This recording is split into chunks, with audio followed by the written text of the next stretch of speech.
پیارے بچوں، السلام علیکم ورحمۃ اللہ وبرکاتہ۔ آج کے سبق میں ہم بات کریں گے کہ عورتوں کا نماز پڑھنا کہاں بہتر ہے۔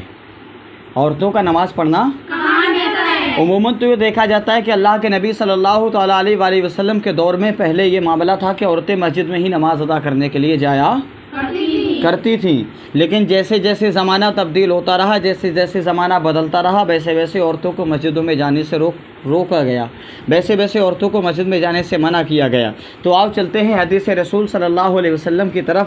آج کے سبق کا عنوان تو آپ کو معلوم ہے کہ عورتوں کا نماز پڑھنا کہاں بہتر ہے۔ عورتوں کا نماز پڑھنا کہاں بہتر ہے؟ اللہ کے نبی صلی اللہ تعالیٰ علیہ وسلم کی حدیث کی طرف چلتے ہیں۔ حضرت عبداللہ بن مسعود رضی اللہ تعالیٰ عنہ کہتے ہیں کہ نبی مکرم رسول معظم صلی اللہ تعالیٰ علیہ وآلہ وسلم نے ارشاد فرمایا، عورت کا دالان میں نماز پڑھنا صحن میں پڑھنے سے بہتر ہے اور کوٹھری میں دالان سے بہتر ہے، یعنی زیادہ سے زیادہ پردہ عورت کے حق میں بہتر ہے۔ اگر عورت دالان میں نماز پڑھ رہی ہے تو اللہ کے نبی صلی اللہ علیہ وسلم نے ارشاد فرمایا کہ وہ صحن میں نماز پڑھے۔ صحن یعنی اس سے اندر کے حصے میں نماز پڑھے۔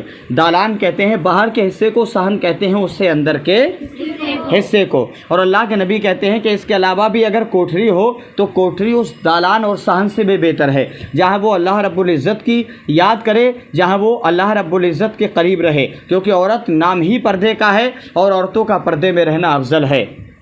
حدیث رسول صلی اللہ تعالیٰ علیہ وسلم میں دوسری حدیث ہے، حضرت ابو موسیٰ اشعری رضی اللہ تعالیٰ عنہ کہتے ہیں کہ خلیفہ امام اعظم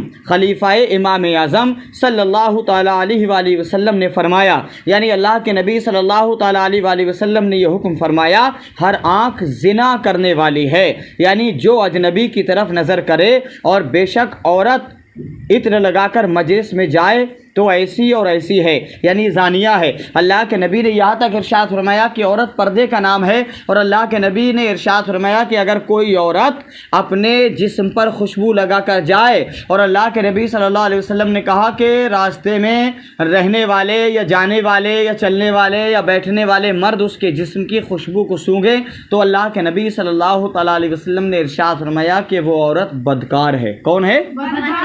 بدکار ہے۔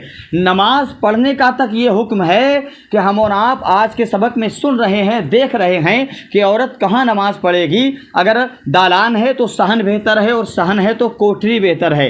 عورتوں کا زیادہ سے زیادہ پردے میں رہنے کا اہتمام ہے۔ عورتوں کو زیادہ سے زیادہ اللہ کے نبی صلی اللہ علیہ وسلم نے پردے میں رہنے کی اہمیت دی ہے۔ عورت نام ہی پردے کا ہے۔ اگر کوئی عورت پردے میں رہ کر اپنی زندگی گزارے تو اللہ کے نبی صلی اللہ تعالیٰ علیہ وسلم ارشاد فرماتے ہیں کہ جس گھر میں عورت پردے کا اہتمام کرتی ہے، جس گھر میں عورت عزت کے ساتھ رہتی ہے، تو نبی کریم صلی اللہ علیہ وسلم نے ارشاد فرمایا کہ وہ عورت جیتے جی اپنے گھر میں جنت کا ماحول بنا دیا کرتی ہے۔ وہ عورت جیتے جی اپنے گھر میں جنت کی خوشبو پا لیا کرتی ہے۔ عورت اس چیز کا نام ہے کہ عورت اگر بیٹی ہے تو ماں باپ کے لیے رحمت ہے، عورت اگر بیوی ہے تو مرد کے لیے آدھا ایمان ہے، عورت اگر ماں ہے تو اللہ رب العزت نے اس کو اتنا مرتبہ عطا کیا کہ اس کے قدموں کے نیچے رب نے جنت عطا فرما دی ہے۔ عورتوں کو پردے میں رہنا چاہیے۔ آپ بھی پردے میں رہیے گا، اپنے گھر والوں کو بھی بتائیے گا۔ انشاءاللہ کل ہم ملتے ہیں کل کے سبق میں۔ آج کا سبق یہیں تک تھا، تب تک کے لیے اپنا خیال رکھیے گا۔ السلام علیکم ورحمۃ اللہ وبرکاتہ۔